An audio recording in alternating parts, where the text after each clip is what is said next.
कि बड़ा अरसा से पीटीआई को ज़ेर एताब लाया गया है। इस मैटर में भिला जवाज़ ताख़ीर की जा रही है।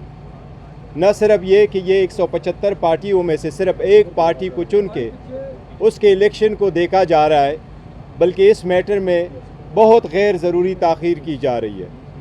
इस मैटर को पहले 28 मार्च को सुना गया था और 28 मार्च के बाद 4 महीने की ताख़ीर से उस पर ऑर्डर आया था। उसके बाद जब सुना गया तो 30 अगस्त को सुना गया और 3 महीने की ताख़ीर के बाद 23 नवंबर को ऑर्डर आया। हमारी ये इस्तदा इलेक्शन कमीशन से ज़रूर है कि ये मैटर ऐसा है जिससे बल्ले का इन्हिसार है। इस वक्त पीटीआई के पास 70% आवाम की रिप्रेजेंटेशन है। 70% आवाम की चोज़न पार्टी पीटीआई है। हर पार्टी की आइडेंटिटी निशानी होती है, वो पॉलिटिकल सिंबल होता है। ये 70 करोड़ आवाम की बुनियादी हकूक़ की खिलाफ वर्जी होगी अगर बल्ले को छीनने की कोशिश की जाएगी। हमारी इलेक्शन कमीशन से इस्तदा है कि आप किसी भी ऐसी कोशिश को नाकाम बनाए और आवाम की हकूक़ की तहफ़्फ़ुज़ करे। आप एक कॉन्स्टिट्यूशनल इदारा है, आईनी इदारे होने के नाते अपना फ़र्ज़ निभाते हुए कोई भी election fair, free and transparent नहीं होगे अगर 70% पॉपुलैरिटी वाली पार्टी को इलेक्शन के प्रोसेस से आउट किया जाए या उसके प्रोसेस को क्वेश्चन किया जाए। जिस तरीके से हमने इलेक्शन करवाए थे, आप 175 पार्टियों को देखें। हम चैलेंज करते हैं, हमारे जैसे इलेक्शन किसी ने नहीं कराए। इसलिए एक मरतबा फिर हम इलेक्शन कमीशन से मुतालबा करते हैं पुरज़ोर कि आज ही हमारे सर्टिफिकेट को इशू किया जाए। दूसरी तरफ इस पेशावर हाई कोर्ट ने ऑर्डर किया हुआ है, इलेक्शन कमीशन को हमारे ख़िलाफ़ एडवर्स ऑर्डर से रोका है, लेकिन हमने कल भी हाई कोर्ट में कहा था कि इलेक्शन कमीशन प्रोसीडिंग करे, ये ना हो कि इसकी आड़ में हमारे उस मैटर को भी नुकसान पहुँचे। तो हमारी इलेक्शन कमीशन से इस्तदा है कि बराए मेहरबानी हमारे ख़िलाफ़ पे दर पे मुखालफाना ऑर्डर की जितनी भी ऑर्डर पास हो चुके हैं वो बहुत हो गए। ये अवामी मसला है, अवाम की बुनियादी हकूक़ का मसला है। मेहरबानी फरमा कर कि जल्द से जल्द हमारा सर्टिफिकेट इशू करें। अली ज़फ़र साहब, एक तो ये कि 14 दरख्वास्तें हैं जिसमें आपने जो अकबर बाबर साहब की तरफ इशारा किया कि जी वो आपके मेंबर नहीं है। इसमें तो आपकी जो गुज़श्ता उहदेदार थे उनकी भी दरख्वास्तें आई हैं, उनकी कानूनी हैसियत क्या है। दूसरी बात कि यहाँ पर कल पीपल्स पार्टी आई थी, उन्होंने इलेक्शन कमीशन पर आइंदा आम इंतखाबात से मुतल्लिक़ एतमाद का इज़हार किया था। चूँकि कल परसों शेड्यूल जारी होना है, तो पाकिस्तान तहरीक इंसाफ का ऑफिशियल इस पर क्या है? जी देखिए, एतमाद तो हमें आइनी इदारा है, एतमाद तो बिल्कुल होना चाहिए और है एतमाद कि वो अपना ज़िम्मेदारी पूरी करेंगे। लेकिन जहाँ कोताही हो रही है वहाँ हम पॉइंट आउट करना भी हमारी ज़िम्मेदारी है कि हम उसकी निशानदेही करें कि यहाँ आप अपने जो आपकी ज़िम्मेदारी है वो पूरी नहीं कर रहे। और एक ज़िम्मेदारी ये है जिसका ज़िक्र किया अभी बैरिस्टर गौहर साहब ने, जिसमें ये है कि आप 7 दिन के अंदर अंदर आपने सर्टिफिकेट देना होता है। आपका कानून ये कहता है आपने नहीं दिया, आप नहीं दे रहे। जहाँ तक इलेक्शन का ताल्लुक़ है, एक और हमारी बड़ी मेजर ऑब्जेक्शन है, बहुत मेजर है, वो बड़ा सीरियस है और बड़ी अहम है, उसका मैं ज़िक्र करना चाहूँगा और करते रहे हैं हम। और वो ये है कि हमें लेवल प्लेइंग फील्ड नहीं मिल रही, हमें जलसे जुलूस करने की उस तरह इजाज़त खुल्म खुली नहीं मिल रही जिस तरह बाकी पॉलिटिकल पार्टीज़ को मिल रही है। हमारे लोग अरेस्ट हो रहे हैं।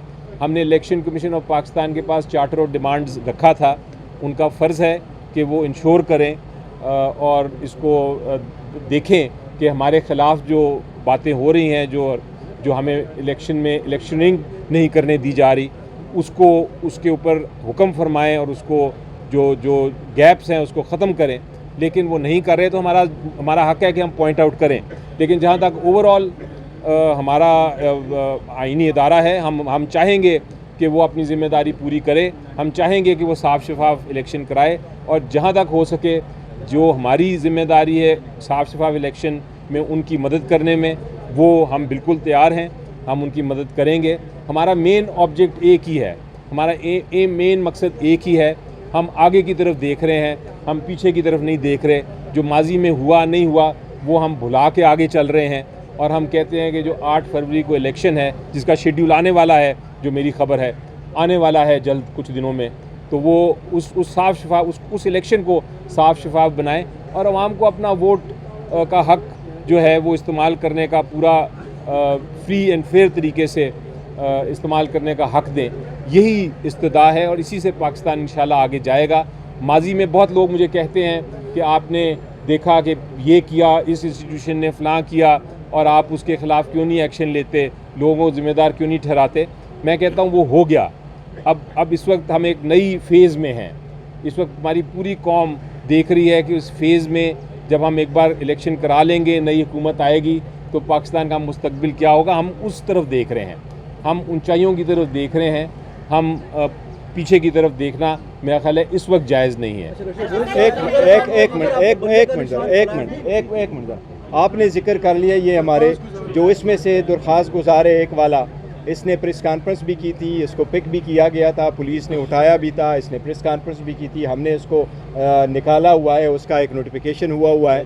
जाकी पीटीआई के जितने भी मेंबर्स हैं हमारे पास एक पूरा डेटा है, क्योंकि चूँकि मैं इससे पहले चीफ इलेक्शन कमिश्नर था और डेटा को मेंटेन करना मेरी ज़िम्मेदारी थी। इसका इंटायर प्रोसेस मैंने कर दिया था। मैं इलेक्शन कमीशन को दिखाऊंगा भी कि मैंने व्हाट्सअप के है इसके जो बैलेट पेपर थे वो मैंने 27 तारीख को प्रिंट करवाए थे, 3 तारीख के बाद, क्योंकि इलेक्शन कमीशन ने इस ऑर्डर को बड़ा डिले कर दिया था, जबकि आपके सामने ये ओरली अनाउंस हो चुका था, इसलिए वो प्रोसेस हमने कंप्लीट कर दिया था। लेकिन जितने भी एप्लीकेंट हैं हमारे डेटा के मुताबिक, और हमारा एक ऐप है राबता ऐप, उस पर अगर आप अपना CNIC भेजें तो वो आपको इलेक्शन कमीशन की तरह आएगा। हमारे पास वाहिद पार्टी है पाकिस्तान की जिसके पास बेहतरीन डेटा मौजूद है अपने वोटर्स का।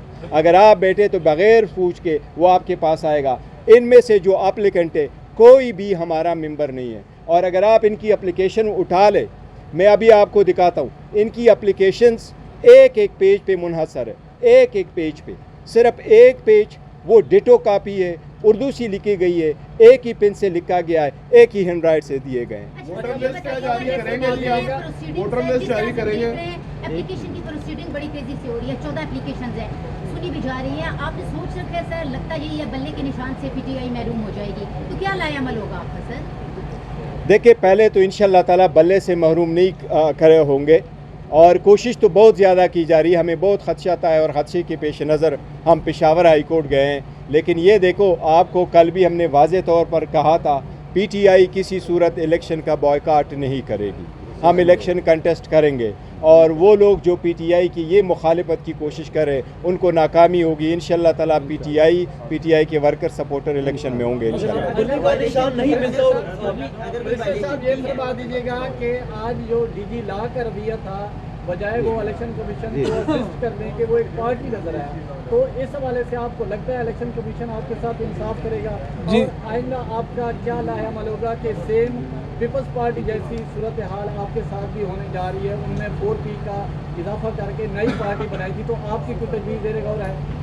जी देखिए, जहाँ तक तो ताल्लुक़ है इलेक्शन कमीशन ऑफ पाकिस्तान के, उठे थे एक साहब जिन्होंने जो शायद लॉ के डीजी हैं उनके, वो उन्होंने आके कुछ कोशिश की थी कि वो बात करें, लेकिन जब हमने ऑब्जेक्ट किया कि वो नहीं कर सकते क्योंकि इलेक्शन कमीशन ऑफ पाकिस्तान ये इन केसों में पार्टी नहीं है, उन्होंने तो फ़ैसला करना है, और अगर उनका डीजी लॉ अगर आके कोई स्टेटमेंट देता है या सपोर्ट करता है ऑब्जेक्शन पिटिशनर्स की जो जिन्होंने ऑब्जेक्ट किया है, तो फिर वो एक तरह से नज़र आएगा कि इलेक्शन कमीशन ऑफ पाकिस्तान एक तरह से उनके ख़िलाफ़ एक आएगी बात कि वो इन्वॉल्व हो गए हैं केस में। उसको हमने जो ऑब्जेक्ट किया तो उसके बाद इलेक्शन कमीशन ऑफ पाकिस्तान ने उनको एक तरह से रोक दिया कि आपका भी बनता नहीं है कि आप कोई बहस करें। तो ये इस तरह के इंसिडेंट्स हो जाते हैं, हम इसको नहीं समझते कोई इतना अहम है। वो उठ खड़े हुए थे, उठ के उन्होंने बातें कर दी थी। अब जहाँ तक ताल्लुक़ है कि जिस तरह फरमाया बैरिस्टर गौहर साहब ने कि इलेक्शन तो हमने लड़ना है और इलेक्शन इंशाल्लाह पीटीआई लड़ेगी, उसके ऊपर हमारी स्ट्रेटजीज़ हैं। Strategies plan A, plan B, plan C होते हैं और होने चाहिए हर पॉलिटिकल पार्टी को, क्योंकि हम सियासत में हैं और इस वक्त जो तूफ़ान है उसके सामने हम देख रहे हैं, तो तूफ़ान के साथ निपटने के लिए हमें भी स्ट्रेटजीज़ बनानी पड़ती हैं, लेकिन हम उनको अभी फ़िलहाल डिस्क्लोज़ नहीं करेंगे। वक्त आने पे हम देखेंगे कि क्या करना है। अली जफर साहब पावर कॉरिडोर्स में इस्लामाबाद में ये बातें चल रही है कि जो इलेक्शन है वो अगले साल अक्टूबर में होंगे। कल आसिफ अली जरदारी साहब का इंटरव्यू चला, उन्होंने कहा 8 फरवरी को होते हैं 18 फरवरी को कोई फ़र्क नहीं पड़ता। तो यूँ उमूमी तौर पे ये तासुर मिल रहा है कि शायद कोई खिचड़ी जो है वो अब पक चुकी है। अगर इंतखाबात मुलतवी होते हैं, इससे पहले भी इंतखाबात के ऑर्डर्स नहीं माने गए, तो क्या सिचुएशन होगी? पाकिस्तान तरीके से आप कैसे रहते हैं? देखिए, मेरी नज़र में मैं सुप्रीम कोर्ट में था उस केस में जब अदालत ने कहा था कि आप ये अब लिखी गई है, ये अब चेंज नहीं होगी तारीख 8 फरवरी की, ये अब पत्थर पे एक लिखी गई है, वो एक लकीर है, उसमें कोई तब्दीली नहीं आएगी। और ये भी सुप्रीम कोर्ट ने कहा था कि ये भी कहना कि इसमें कोई भाम है या ये भी कहना कि ताख़ीर हो सकती है इलेक्शन में, ये भी एक तरह से कंटेम्प्ट ऑफ कोर्ट होगी। तो मैं तो अदालत का हुक्म मानते हुए आपको सिर्फ ये कहूँगा कि ऐसी कोई बात नहीं है, ना हमें करनी चाहिए, ना ज़रूरत है। इंशाल्लाह इलेक्शन होगा और आप देखेंगे कि बहुत जल्द शेड्यूल आने वाला है इलेक्शन कमीशन ऑफ पाकिस्तान की तरफ से। मेरी नज़र में 14 तारीख के बाद कोई गुंजाइश नहीं कि 14 तारीख से आगे अनाउंसमेंट हो शेड्यूल की। मेरे मुताबिक वो जो मिनिमम डेट्स हैं, मिनिमम डेज़ हैं, 54 डेज़, वो पूरे होंगे 14 यानी अगर 14 दिसंबर को वो अनाउंस करेंगे शेड्यूल तो वो 54 डेज़ पूरे होंगे। इससे उससे आगे 14 से आगे शेड्यूल नहीं ले जा सकती इलेक्शन कमीशन ऑफ पाकिस्तान। अगर ले जाएगी तो फिर ये सुप्रीम कोर्ट ऑफ पाकिस्तान के हुक्म की जो है ख़िलाफ़ वर्जी होगी, जो उन्होंने कमिटमेंट दी और साइन किया प्रेसिडेंट साहब के साथ मिल के कि यही तारीख होगी, उसकी भी ख़िलाफ़ वर्जी होगी। तो ये मुझे नहीं लगता कि इलेक्शन कमीशन ऑफ पाकिस्तान ऐसी कोई हरकत कर सकता है।